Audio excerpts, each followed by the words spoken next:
Hello दोस्तों, H foundation Bhilwara के YouTube channel पे आपका स्वागत है। हमारा जो ये सेकंड चैप्टर चल रहा था उसके लगभग काफ़ी टॉपिक हमने इसमें पिछली वीडियो में कवर कर लिए थे। अब जो टॉपिक बचे हुए हैं वो टॉपिक हम इस वीडियो में कवर करने जा रहे हैं। जैसे ये टॉपिक्स आपके कवर हो गए थे। फिर आपके पीएच स्केल जो था हमने पढ़ लिया था, महत्वपूर्ण पीएच के मान भी पढ़ लिए थे, पीएच का महत्व भी पढ़ लिया था, और लवण परिवार हमारा चल रहा था। तो लवण परिवार में अगर हम देखें तो हमने कास्टिक सोडा तक जो था वो पूरा कर लिया था। अब आपके पास बच रहा है एक तो बेकिंग सोडा, एक आपके बच रहा है इसमें धावन सोडा, और प्लास्टर ऑफ पेरिस, जिप्सम, और इसमें एक टॉपिक और बच रहा है आपके जिसका नाम है विरंजक चूर्ण। ठीक है, तो ये टॉपिक हम इसमें कवर कर लेंगे इस वीडियो में। देखते हैं यहाँ पे सबसे पहले बात करते हैं बेकिंग सोडा की। ठीक है, तो बेकिंग सोडा की अगर बात करें तो इसका रासायनिक नाम क्या होगा? इसका रासायनिक नाम अगर देखें तो बेकिंग सोडा का जो रासायनिक नाम हो जाएगा वो आपके हो जाएगा sodium hydrogen, sodium hydrogen carbonate, sodium hydrogen carbonate. और अगर इसका सूत्र देखें तो इसका सूत्र क्या होगा आपके? NaHCO3। ठीक है, अब इसको देख लेते हैं कि नॉर्मली जो आपके पास यहाँ पे जो बेकिंग सोडा है इसको बनाते कैसे हैं, इसको बनाने की विधि क्या है? तो बनाने की सिंपल सी विधि है।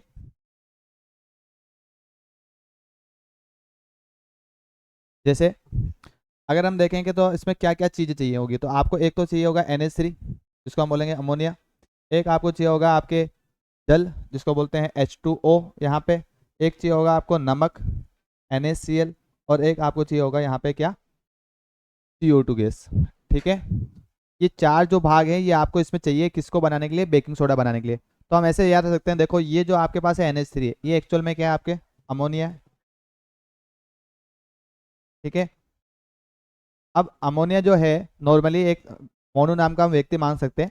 तो मोनू नाम का जो व्यक्ति है तो उससे हमने क्या मांगी है? सिकंजी मांगी। पर सिकंजी के लिए क्या उसके पास नींबू का रस नहीं है, बाकी उसके पास सारी चीज़ें हैं।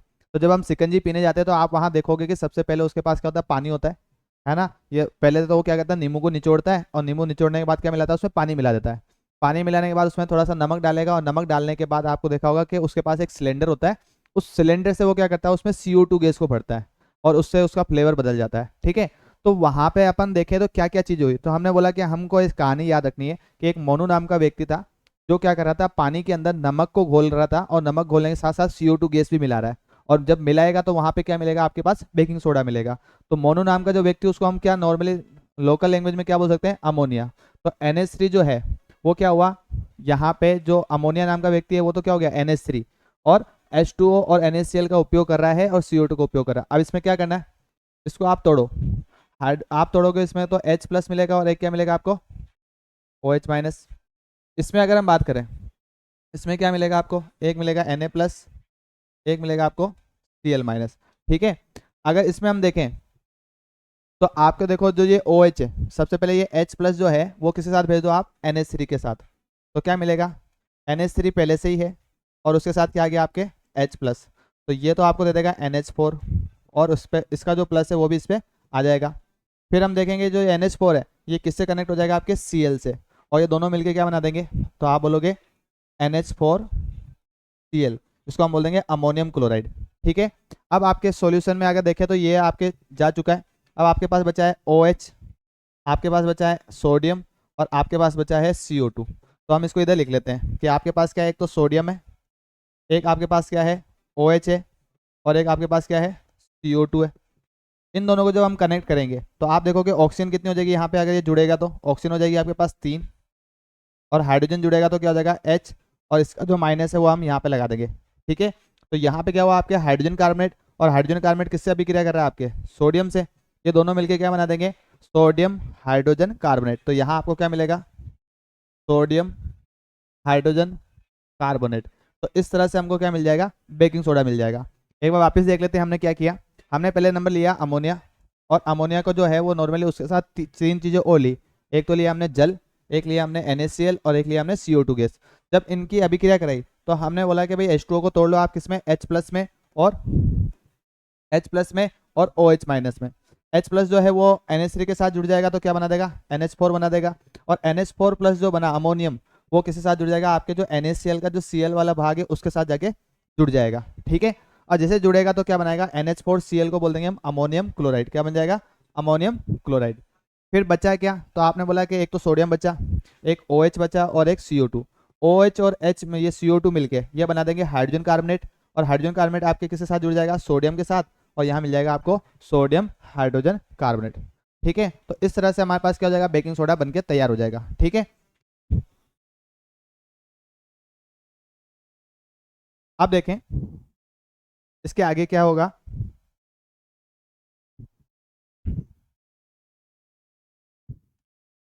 जैसे अगर मैं इसमें और कौन सी इसकी अभिक्रिया हो सकती है, तो पहली रिएक्शन है कि जब हम सोडियम कार्बोनेट को, सोडियम हाइड्रोजन कार्बोनेट, इसको गर्म करेंगे तो गर्म करने पे क्या मिलेगा, तो आप ध्यान रखो कि जब भी हम इसको गर्म करते हैं तो गर्म करने पे तो एक तो मिलेगा आपको सोडियम का लवण। सोडियम का लवण मतलब यहाँ पे जो मिलेगा आपको मिलेगा सोडियम कार्बोनेट Na2CO3। ठीक है, फिर आप अगर इसको कंटिन्यू गर्म करते हो तो इसके अंदर से आपको और दो चीजें मिलेगी, एक मिलेगा जल H2O और एक आपको मिलेगा CO2। ठीक है, मतलब जब हम सोडियम हाइड्रोजन कार्बोनेट को गर्म करते हैं तो हमको तीन प्रोडक्ट मिलते हैं, एक मिलता है सोडियम कार्बोनेट, एक मिलता है जल, और एक मिलता है आपको CO2। तो ऐसे हमको तीन प्रोडक्ट मिलते हैं। ठीक है, दूसरा क्या है, इसकी एक अभिक्रिया और है कि जब हम इसकी अम्ल के साथ अभिक्रिया कराएं NaHCO3, और इसकी अभिक्रिया किससे करा रहे हैं, अम्ल से। तो अम्ल के लिए मैं लिख रहा हूँ H प्लस, क्योंकि जितने भी अम्ल होते हैं वो क्या देते हैं, आपके H प्लस देते हैं। तो सिंपल सी बात है कि H प्लस लिखने का मतलब यहाँ पे क्या हो गया, आपके अम्ल हो गया, और अम्ल हमेशा क्या देंगे, H प्लस। जब इसकी अभिक्रिया क्या होगी तो यहाँ पे आप देखो क्या मिलेगा, जब ये अभिक्रिया करेगा तो सेम प्रोडक्ट जो हमको ऊपर मिल रहे हैं, सोडियम कार्बोनेट, फिर आपको मिलेगा जल, और फिर आपको मिल जाएगा CO2। क्या मिल जाएगा, CO2।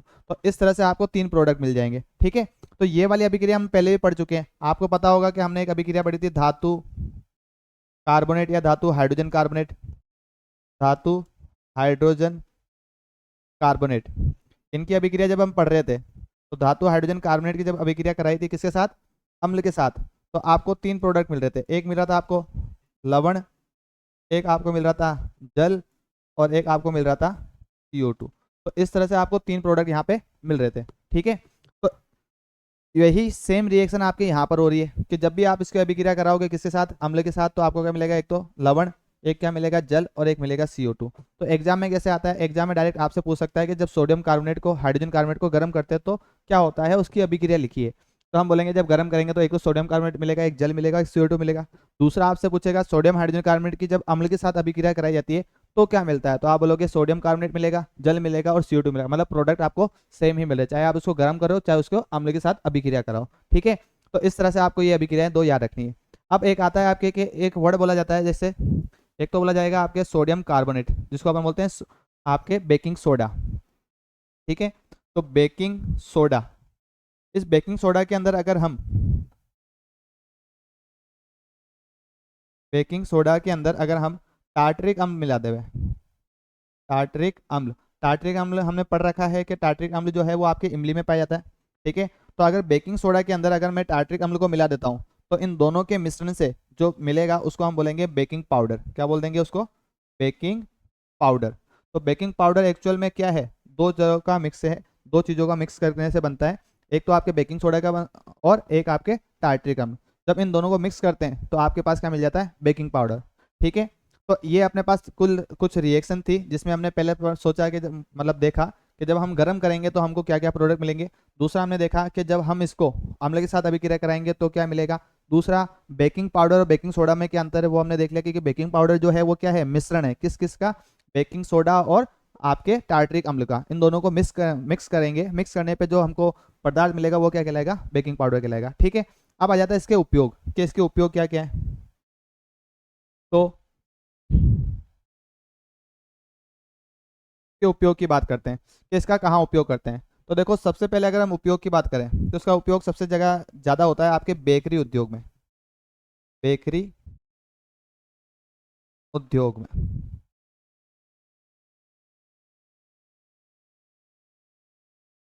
बेकरी उद्योग में मतलब जितने भी बेकरी आइटम बनते हैं, जैसे आपने देखा होगा ब्रेड है ना, टोस्ट है, केक है, या फिर आपके जितने भी बेकरी आइटम है, जैसे कि और क्या हो सकता है आपके बिस्किट हैं, ये सारे जो बेकरी आइटम है उनको बनाने के लिए, उनको फुलाने के लिए हम नॉर्मली किसका उपयोग करते हैं? आपके बेकिंग पाउडर का इस्तेमाल करते हैं। तो बेकरी उद्योग में जैसे कि जितने भी काम आएंगे वहां पे हम किसका यूज कर रहे हैं? बेकिंग सोडा का।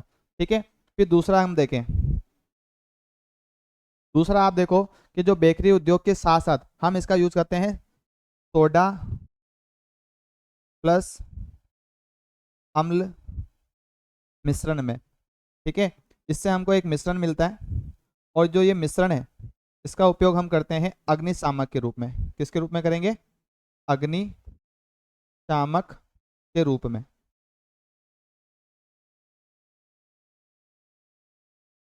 ठीक है। अग्निशामक के रूप में मतलब कैसे?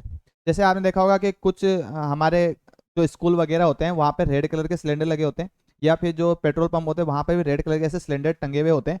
उन सिलेंडर का उपयोग करते हैं जब भी पेट्रोल की आग या जो आपकी बिजली वाली आग होती है, उस आग को बुझाने के लिए हम उस सिलेंडर्स का उपयोग करते हैं। उस सिलेंडर्स में होता क्या है? तो उन जो सिलेंडर है उसमें एक्चुअल में क्या होता है, आपके जो सोडा है जिसको अपन बोलते हैं बेकिंग सोडा, और अम्ल, इन दोनों का आप बोल सकते हो कि वहाँ पे कुछ ना कुछ वहाँ पे उत्पाद पड़ा रहता है। अब जब आप उसकी सील को तोड़ते हो तो सील को तोड़ने पे क्या होता है कि जो अम्ल है वो किसके साथ मिल जाता है? सोडा के साथ। और जब सोडा के साथ मिल जाता है तो इनमें अभिक्रिया होती है, और अभिक्रिया कौन सी होती है? जो अभी हमने पीछे देखी कि आपके पास क्या है, सोडियम हाइड्रोजन कार्बोनेट, ये आपके पास है। आपने क्या मिला दिया इसके अंदर? अम्ल को मिला दिया। तो ये जो हाइड्रोजन है ये क्या होगा? नॉर्मली अभिक्रिया करेगा किसके साथ? एससीओ, मतलब नॉर्मली यहाँ पे आपके क्या होगा, CO2 के, जो अभी पढ़ी थी हमने अभिक्रिया, कि एक तो क्या मिलेगा आपको? Sodium chloride. सोडियम क्लोराइड मतलब Na और Cl के साथ अभिक्रिया होगी। और दूसरा क्या मिलेगा? यहाँ से मिलेगी CO2 गैस। और एक क्या बचेगा कि यहाँ से हाइड्रोजन और यहाँ से एक ऑक्सीजन, क्योंकि यहाँ से क्या बच गया आपके? CO2। तो एक ऑक्सीजन यहाँ से बच गई, और एक हाइड्रोजन यहाँ से बच गया, और एक हाइड्रोजन यहाँ से बच गया। ये मिलके क्या बना देंगे? H2O। तो यहाँ क्या मिल जाएगा आपको? H2O। ये जो CO2 गैस यहाँ बन रही है, ये CO2 गैस क्या होगी? उस सिलेंडर से बाहर आएगी, और बाहर आके क्या करेगी? जो भी आपके आग है उस आग को कवर कर लेगी, जिससे क्या होगा? ऑक्सीजन का संपर्क टूट जाएगा। अब जब ऑक्सीजन का संपर्क टूट जाएगा तो ये क्या कर रही है? उसको आग से बुझाने का काम कर रही है। ठीक है। तो पेट्रोल वाली आग हो गई या बिजली वाली आग हो गई, उसमें हम नॉर्मली इसका ही इस्तेमाल करते हैं, जहाँ पे CO2 गैस आग बुझाने में आपके काम आती है। ठीक है। तो एक तो आपके अग्निशामक में हो गया, एक आपके बेकरी उद्योग में हो गया। ठीक है। और कहाँ उपयोग कर सकते हैं? तो तीसरा उपयोग अगर हम देखें, यहाँ लिख लेते हैं हम। तो तीसरा उपयोग आपके यहाँ पे हो जाएगा प्रति अम्ल के रूप में। प्रति अम्ल, या फिर आपके एक वर्ड आता है एंटा एसिड। एंटा एसिड। ठीक है। कहीं कहीं ऐसा लिखा होगा, कहीं पे ऐसा भी लिखा होगा, एंटा एसिड। तो दोनों एक ही चीज है, कोई दिक्कत नहीं। ठीक है। तो एंटा एसिड का मतलब क्या हुआ कि जब हमारे पेट में अम्लता बढ़ती है तो अम्ल के प्रभाव को नष्ट करने का हमको पता है कि एक ही काम कर सकता है, जिसका नाम है क्षार। और आपका जो बेकिंग सोडा होता है ये भी प्रकृति में कैसा होता है? क्षारीय प्रकृति का होता है। तो अगर हम इसको पानी में घोल के पी जाए तो ये क्या करेगा? आपके जो पेट की अम्लता है उसको दूर कर देगा, और दूर कर देगा तो उसने क्या क्या काम किया? अम्ल के विपरीत काम किया, अम्ल के प्रभाव को घटाने का काम किया। तो आपने बोल दिया कि ये प्रति अम्ल है, या फिर हम इसको इंग्लिश में एक वर्ड बोलते हैं एंटा एसिड। तो एंटा एसिड का काम भी ये करता है। तो मुख्यतः इसके कितने उपयोग हो गए? एक तो हो गया आपके बेकरी उद्योग में, दूसरा उपयोग हो गया इसका कि भाई अग्निशामक के रूप में, और तीसरा उपयोग हो गया इसके प्रति अम्ल के रूप में। तो इस तरह से 3 जगह हम इसका उपयोग करते हैं। ठीक है।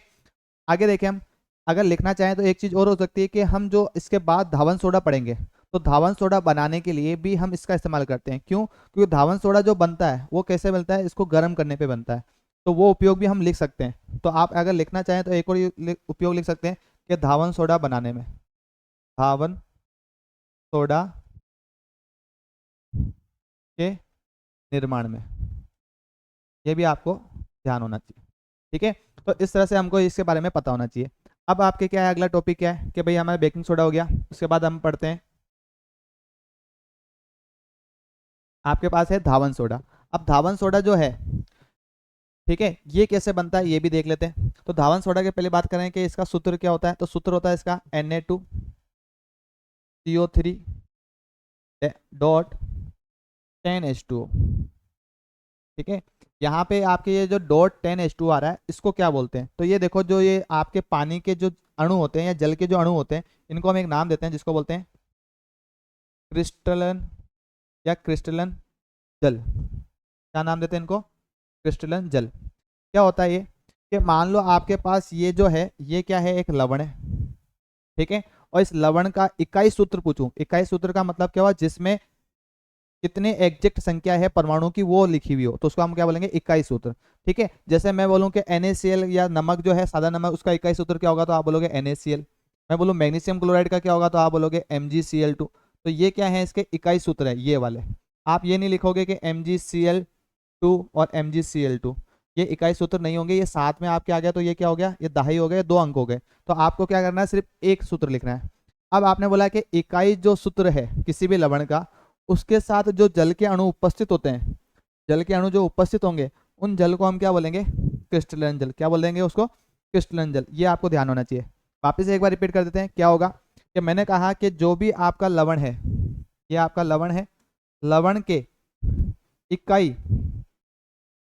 इकाई सूत्र, इकाई सूत्र में मौजूद जल के अणुओं की संख्या, जल के अणुओं की संख्या, जल के अणुओं की संख्या, ये क्या कहलाएगी आपके, यही कहलाएगी आपके क्रिस्टलन जल।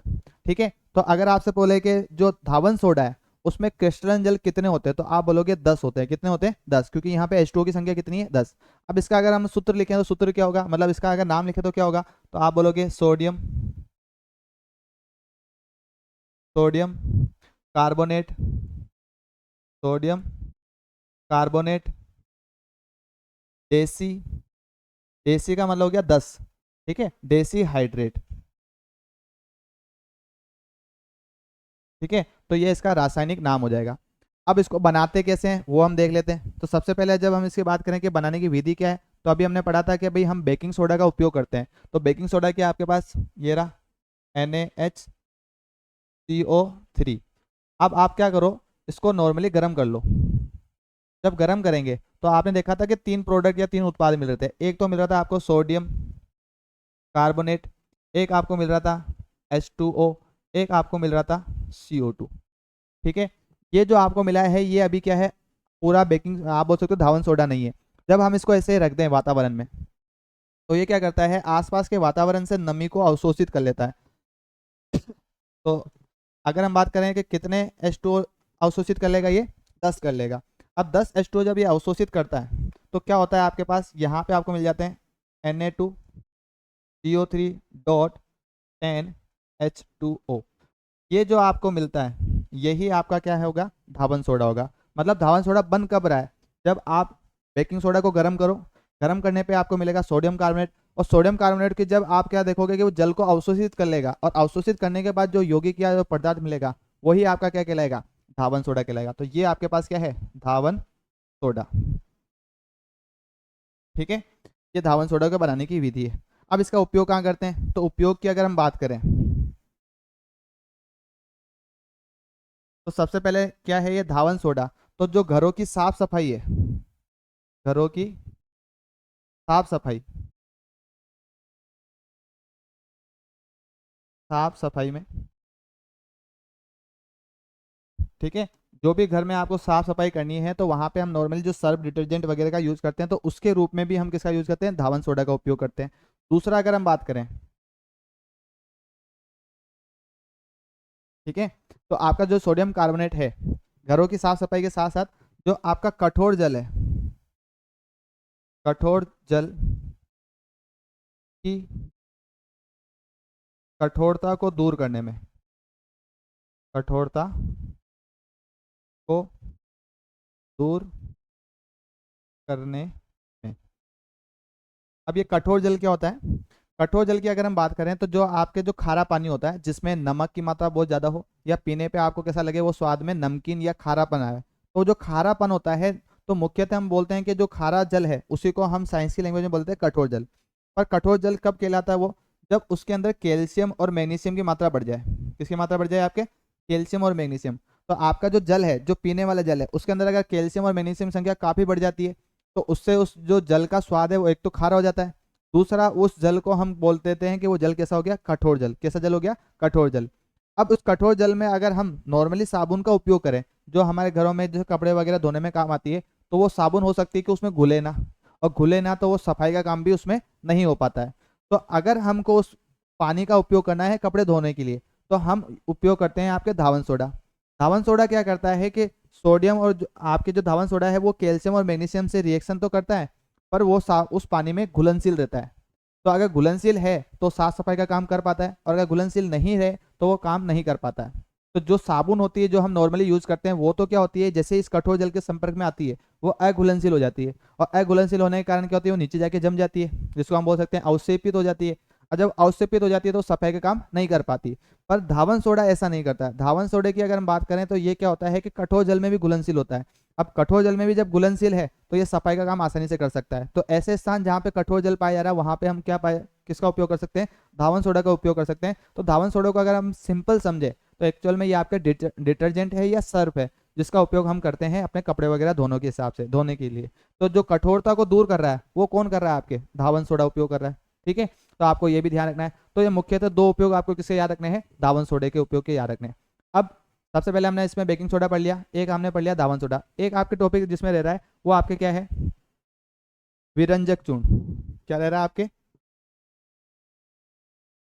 विरंजक चूर्ण।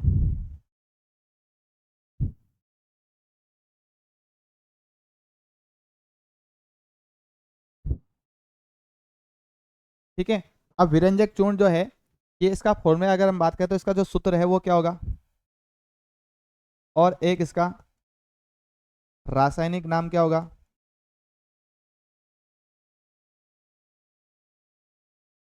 ठीक है, तो पहले अगर हम देखें इसका जो सूत्र है वो क्या होगा, तो सूत्र हो जाएगा इसका कैल्शियम ऑक्सी क्लोराइड, CaO और Cl2। और रासायनिक नाम क्या होगा इसका, वही बस आपको इसको लिखना है, कैल्शियम, बीच वाला जो ऑक्सीजन है उसको लिखेंगे ऑक्सी, और फिर क्या लगा हुआ है, क्लोरीन लगा हुआ है तो उसको हम बोल देंगे क्लोराइड। तो calcium oxy, calcium oxy chloride, तो ये क्या हो जाएगा, इसका रासायनिक नाम हो जाएगा। अब इसको बनाने की विधि, कि बनाते कैसे हैं इसको, बनाने की विधि कि किस तरह से इसको तैयार करते हैं या किस तरह से इसको बनाते हैं। तो बनाने का जो तरीका है वो क्या है कि आप सबसे पहले ले लो कैल्शियम हाइड्रोक्साइड। ये जो कैल्शियम हाइड्रोक्साइड है ये आपका क्या होता है, चूना का पानी भी बोल सकते हैं इसको अपन, और एक अपन ने पढ़ा था बुझा हुआ चूना। तो ये बुझा हुआ चूना जो है इसमें जब हम Cl2 गैस को पास करेंगे, कौन सी गैस को पास करेंगे, Cl2, इस तरह से, तो ये Cl2 गैस क्या करेगी, इससे अभिक्रिया करेगी, और अभिक्रिया करने पे आपको विरंजक चूर्ण मिलेगा। पर बनता कैसे वो देख लेते हैं हम, कि बन कैसे रहा है। तो आप देखोगे जो कैल्शियम हाइड्रोक्साइड है उसको ऐसे लिख रहे हैं हम CaOH, और यहाँ पर क्या है OH। ठीक है, अब आप देखोगे जो OH है इसमें से H2O आप बाहर निकाल दो ऐसे, ये हाइड्रोजन और ये ऑक्सीजन, ये मिलके क्या बना देंगे H2O। तो यहाँ तो आपको मिल जाएगा H2O। ठीक है, बचा क्या इसमें, देखो आप देखोगे कैल्शियम ऑक्साइड बचा हुआ है, और कैल्शियम ऑक्साइड किसके साथ जुड़ जाएगा, आपके Cl2 के साथ। तो क्या बना जाएगा, कैल्शियम ऑक्सी क्लोराइड, क्या मिल जाएगा, कैल्शियम ऑक्सी क्लोराइड। और इस तरह से हमको क्या मिल जाएगा, आपका विरंजक चूर्ण मिल जाएगा, या आप बोल सकते हैं इसको ब्लीचिंग पाउडर मिल जाएगा। ठीक है, तो इसको बनाने का तरीका क्या है, सिंपल सा है कि हमने क्या लिया, चूने का पानी लिया, चूने के पानी में कौन सी गैस पास कर दी, आपके Cl2 गैस। तो इससे हमको एक तो मिल गया कैल्शियम ऑक्सीक्लोराइड और एक मिल गया आपको जल। अब एग्जाम में क्या हो सकता है कि आपसे पूछेगा किस तरह से हमको विरंजक चूर्ण मिलता है, किससे अभिक्रिया कराने पे मिलता है। तो आपको ध्यान होना चाहिए कि क्लोरीन की जब अभिक्रिया हम चूने के पानी से करते हैं या भुजे हुए चूने के साथ करते हैं तब जाके हमको क्या मिलता है, विरंजक चूर्ण मिलता है। ये आपको ध्यान होना चाहिए। ठीक है, अब आगे देखें,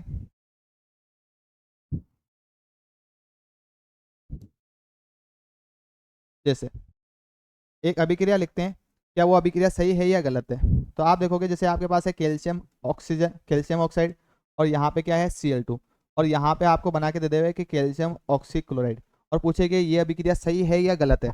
तो आपको ध्यान रखना कि कभी भी हम चूने जो बिना बुझा हुआ चूना है उसकी क्लोरीन के साथ रिएक्शन कराएंगे तो आपको कैल्शियम ऑक्सीक्लोराइड नहीं मिलेगा। एक्चुअल में कब मिलेगा, जब आप इसको चूने के पानी या फिर आप भुजे हुए चूने के साथ अभिक्रिया कराओगे तो मिलेगा। मतलब ये जो अभिक्रिया है वो क्या है, गलत है, जबकि ये अभिक्रिया क्या है, सही है। तो आपसे पूछ सकता है कि हमारे को जो विरंजक चूर्ण है वो किस प्रकार मिलता है। तो पहला ऑप्शन दे देगा आपको कि क्लोरीन की अभिक्रिया भुजे हुए चूने के साथ कराने पर, या फिर पूछ लेगा कि आपके क्लोरीन की अभिक्रिया बिना भुजे हुए चूने के साथ। तो आपको पता होना चाहिए भुजे हुए चूने के साथ अभिक्रिया कराने पे ही आपको क्या मिलेगा, कैल्शियम ऑक्सीक्लोराइड मिलेगा, बिना भुजे हुए चूने के साथ अभिक्रिया कराने पे नहीं मिलेगा। ये आपको ध्यान होना चाहिए। अब इसके उपयोग की बात कर लेते हैं, इसका उपयोग क्या है। तो देखो उपयोग,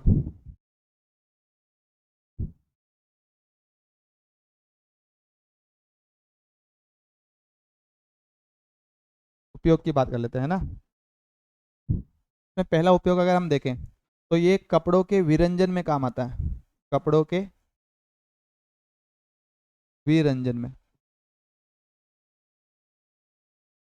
ठीक है, विरंजन का मतलब क्या होता है, विरंजन का मतलब यह हुआ है कि मान लो कोई भी रंग है और रंग क्या है उसमें से गायब हो जाए, उड़ जाए, तो उसको हम बोलते हैं विरंजन करना। तो विरंजन करने के लिए नॉर्मली हम किसका उपयोग करते हैं, आपके विरंजक चूर्ण का इस्तेमाल करते हैं। ठीक है, फिर दूसरा अगर हम देखें, दूसरा उपयोग इसका क्या है, तो इसका उपयोग करते हैं हम ऑक्सीकारक के रूप में, ऑक्सीकारक के रूप में।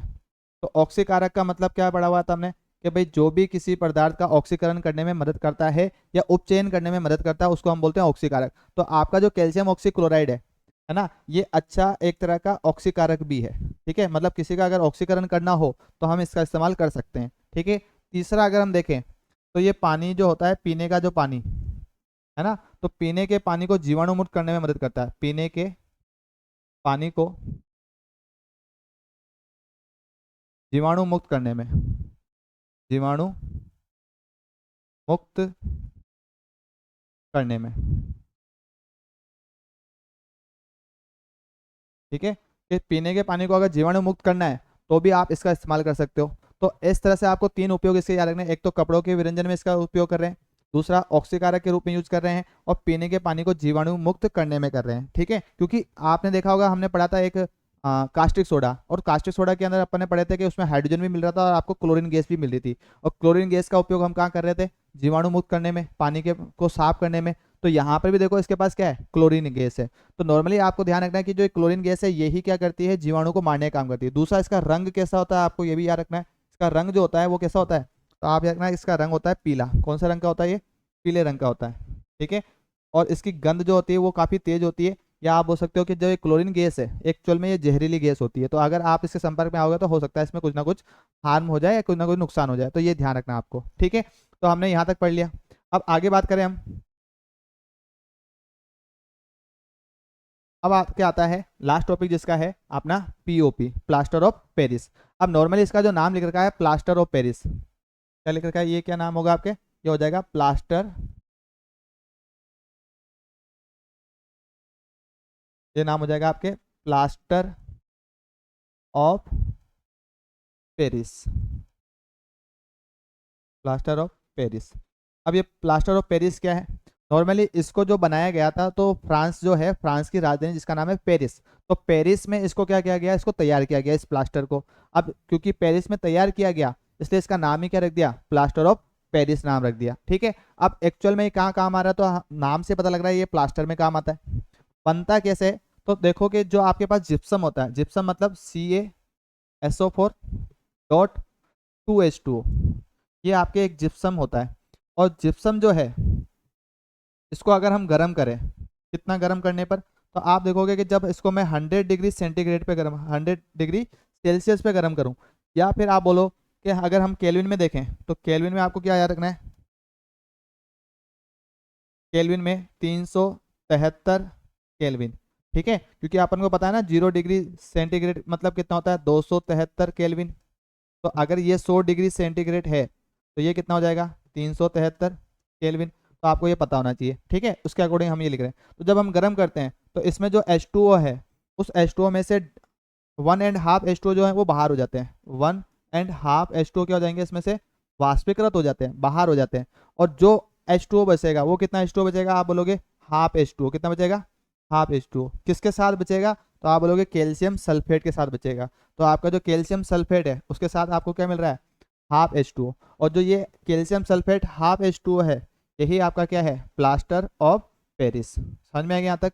तो सिंपल सा है, हम इसको कैसे बनाते हैं, तो आपको याद होना चाहिए कि जो भी आपके पास जिप्सम है उस जिप्सम को अगर 100 डिग्री सेल्सियस पे हम गर्म करें, या 373 केल्विन पे गर्म करें तो उसमें से क्या होगा, वो डिहाइड्रेट हो जाएगा। डिहाइड्रेट का मतलब उसमें जल के अणु क्या हो जाएंगे, बाहर चले जाएंगे। और जब 1.5 H2O बाहर चले जाएंगे तो जो जल बचेगा वो कितना बचेगा, आधा बचेगा। और कैल्शियम सल्फेट के साथ जो हाफ H2 है उसी को हम क्या बोल देते हैं, आपको बोल देते हैं पीओपी बोल देते हैं। ठीक है, तो इस तरह से हम पीओपी को बनाते हैं। अब आपको ध्यान रखना है कि जब हमने पीओपी बना लिया, अब पीओपी बनाने के बाद आप देखो कि अगर वापस इसको संपर्क में रखते हैं, किसके, जल के संपर्क में, तो ये वापस से किस में बदल सकता है, जिप्सम में बदल जाएगा। और जिप्सम में बदल जाएगा तो जिप्सम जो होता है वो काफी क्या होता है, कठोर पदार्थ होता है और वो हमारे काम का नहीं रहेगा। तो ऐसा कहा जाता है कि जो भी आपके पीओपी है उसको हम कहाँ रखेंगे, एक ऐसे बर्तन में रखेंगे जिसमें पानी के संपर्क में नहीं आ पाए। मतलब हम बोल सकते हैं आर्द्ररोधी बर्तन में रखेंगे। कहाँ रखेंगे इसको, आर्द्ररोधी बर्तन, आर्द्ररोधी बर्तन में रखेंगे। आर्द्र का मतलब क्या हुआ, हमने बोला कि जो पानी वगैरह है या जो नमी है उसको बोल दिया आर्द्र। और रोधी का मतलब जो पानी को संपर्क में ना आने दे। तो ऐसे बर्तन में ही हम किसको स्टोर करेंगे, आपके पीओपी को करेंगे। क्यों, क्योंकि अगर ये संपर्क में आता है किसके, जल के, तो ये वापिस से किसमें बदल सकता है, जिप्सम में बदल सकता है। अगर इसकी अभिक्रिया देखें तो अभिक्रिया देख लेते हैं एक बार कि कैसी क्या अभिक्रिया होगी। जैसे आपके पास क्या है, CaSO4 और हाफ H2O, ये आपके पास क्या था, पीओपी। अगर हम देखें कि अगर ये जल के संपर्क में आता है, ठीक है, तो आप देखोगे कि ये जो H2O है, हाफ 1.5 और ये हाफ, ये दोनों मिलके कितने हो जाएंगे, 2। और यहाँ पे क्या मिल जाएगा आपके पास,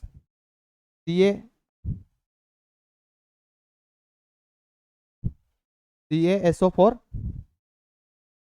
CaSO4 और 2H2O। और ये जो 2H2O मिलेगा ये एक्चुअल में क्या है, आपके वापस से जिप्सम बन गया। तो अगर हम इसको ऐसे ही खुला छोड़ दें तो ये वापस से किसमें बदल जाएगा, आपके जिप्सम में बदल जाएगा। अब जिप्सम में बदल जाएगा तो उससे बचाने के लिए हमेशा इसको क्या रखेंगे, आप आद्ररोधी बर्तन में इसको मतलब स्टोर करके रखेंगे। ये आपको दिमाग में होना चाहिए। तो क्वेश्चन क्या बनता है, क्वेश्चन ये बना जाता है कि पीओपी को हम आद्ररोधी बर्तन में क्यों स्टोर करते हैं, क्यों संग्रहित करके रखते हैं। तो आपको बोलना है क्योंकि ये जल से अभिक्रिया करके जिप्सम में बदल जाता है। और जिप्सम में बदल जाता है इसलिए जिप्सम में बदलने से बचने के लिए हम इसको आद्ररोधी बर्तन में क्या करते हैं, स्टोर करते हैं। अब देख लेते हैं इसका उपयोग क्या है।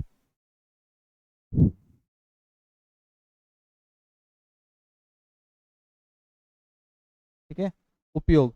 तो नॉर्मली जो आपकी हड्डी वगैरह या फ्रैक्चर होती है तो आपने देखा होगा जो डॉक्टर है वो क्या करता है, एक प्लास्टर लगा देता है। जो प्लास्टर लगाता है ताकि वो हड्डी वहां पर व्यवस्थित रह सके, तो जो प्लास्टर का उपयोग करता है वो कौन सा होता है, आपके पीओपी। तो आप बोल सकते हो जो हड्डियों के फ्रैक्चर है, हड्डियों के फ्रैक्चर को, फ्रैक्चर को फ्रैक्चर को संतुलित करने में आपको क्या करता है, ये मदद करता है। ठीक है, संतुलित करने में मदद करता है। दूसरा हम इसका उपयोग करते हैं मूर्ति वगैरह बनाने में, खिलौने बनाने में, मूर्ति, खिलौने। ठीक है, या आप बोल सकते हो सजावट के, जो भी सजावट के सामान बनाने में हम इसका उपयोग करते हैं। अब देखो ये कहाँ कहाँ होता है। तो अभी देखो कि जो त्यौहार आते हैं हमारे, गणेश जी का गणेश जी उत्सव आता है, माता जी का उत्सव आता है, तो उसमें हम क्या करते हैं कि जो मूर्तियां लेके आते हैं, तो उस मूर्ति को अगर आप देखो तो नॉर्मली वो किसके पीछे चूने जैसी कुछ होती है। तो वो जो चूना जैसा आपको दिखता है वो एक्चुअल में क्या होता है, आपके जिप्सम होता है। क्या होता है, जिप्सम। तो नॉर्मली हम क्या करते हैं, एक सांचा लेते हैं, उस सांचे पर हम क्या करते हैं, पहले नंबर पीओपी को रख देते हैं। और पीओपी जो है जिस सांचे पे हम लगा रहे हैं उस सांचे का आकार ले लेगा। चाहे वो मूर्ति है तो मूर्ति का आकार ले लेगा, कोई खिलौना है तो खिलौने का आकार ले लेगा। और खिलौने का आकार लेने के बाद हम उसको सुखा देते हैं। जब वो सूखता है या नॉर्मली हम बोल सकते हैं पानी से अभिक्रिया करता है, तो पानी से अभिक्रिया करने के वो किस में बदल जाता है, जिप्सम में। जिप्सम जो है वो कठोर भाग है, उसको आप वापस बाहर निकाल देते हो तो आपको क्या मिल जाती है, एक मूर्ति मिल जाती है। तो आप जो मूर्ति बना रहे हो वो भी इसमें भी किसका इस्तेमाल कर रहे हो, पीओपी में, पीओपी का। और खिलौने बना रहे हो उसमें भी यूज कर रहे हो। और घरों के अंदर जो हम अलग अलग मूर्तियां ला के सजा देते हैं तो वो सजावट के लिए भी हम किसका यूज कर रहे हैं, पीओपी का इस्तेमाल कर रहे हैं। ठीक है, तो इस तरह से हम बोल सकते हैं कि इसके ये मुख्यतः उपयोग है। अब लास्ट जो आपके टॉपिक रहता है इसमें वो कौन सा है, आपके जिप्सम। क्या है, जिप्सम। तो जिप्सम क्या है, आपको बस इसका याद रखना है कि एक तो इसका सूत्र क्या होगा, तो आपको याद रखना है CaSO4 और 2H2O। ठीक है, कैसे बनता है, तो एक तो इसका आपको नाम, सॉरी, तो इसको आपको फॉर्मूला याद रखना है। दूसरा इसका नाम क्या होगा, तो आप बोलोगे calcium, calcium sulphate, calcium sulphate dihydrate, dihydrate. ये आपको इसका नाम याद रखना है। अब कैसे बनता है, तो आप वही है कैल्शियम सल्फेट जो आपका पीओपी है उस पीओपी को आप किसके संपर्क में लेके आ जाओ, आप जल के संपर्क में लेके आ जाओ। तो आप जब जल के संपर्क में लेके आओगे, ये इससे अभिक्रिया करेगा और इसका हाइड्रेशन हो जाएगा। हाइड्रेशन का मतलब क्या हुआ, इसमें जल जुड़ जाएगा, और जब जुड़ जाएगा तो ये वापस किसमें बदल जाएगा, आपके कैल्शियम सल्फेट 2H2O, और जो ये आपको मिलेगा यही आपका क्या होगा, जिप्सम होगा। ठीक है, तो आपको याद रखना है। हमारी बुक में जो है जिप्सम के उपयोग नहीं लिख रखे हैं कि उपयोग क्या है इसके, बस ऐसा याद रख सकते हो कि जिप्सम का उपयोग हम पीओपी बनाने में करते हैं, इतना आपको दिमाग में रखना है, बाकी इसमें और ऐसा कुछ भी नहीं है। ठीक है, तो ये लास्ट टॉपिक था हमारे इस चैप्टर का। हमने लगभग इस चैप्टर में जितने भी टॉपिक्स थे उसको डिटेल में कवर किया, और जितनी भी चीज़ें आपके इंपॉर्टेंट चीज़ें थी वो भी हमने डिस्कस किया है। और देखा जाए तो ये जो चैप्टर है आपके दो पार्ट में डिवाइड था, एक तो अम्ल और क्षार के जो कुछ गुणों के बारे में था, और दूसरा पार्ट जब हमने पढ़ा था उसमें क्या था, वो लवण परिवार के बारे में था। तो मुख्यतः यहाँ पे जो क्वेश्चन बनते हैं वो ऐसे बनते हैं कि आपको हमेशा जो लवण है उसका या तो आपको सूत्र दे देगा और आपसे पूछेगा इसके रासायनिक नाम बताओ, और एक आपसे पूछेगा इसका सामान्य नाम बताओ, या फिर आपको सामान्य नाम दे देगा और सामान्य नाम देने के बाद आपसे क्या पूछेगा, रासायनिक सूत्र पूछेगा, और रासायनिक सूत्र के साथ उसका रासायनिक नाम, तो ये आपको पता होना चाहिए। और दूसरा जो एग्जाम पर्पस के हिसाब से देखें तो एक क्वेश्चन और बन सकता है कि इनके हमेशा हमसे उपयोग पूछता है कि जिप्सम के क्या उपयोग हो गए, आपके पीओपी के क्या उपयोग हो गए, या धावन सोडे के क्या उपयोग हो गए। तो इस तरह से हमको इस टॉपिक को कवर करना है। ठीक है, तो इस वीडियो में इतना ही, बाकी के लिए हम अगली वीडियो में आपसे मिलेंगे। जब तक के लिए धन्यवाद।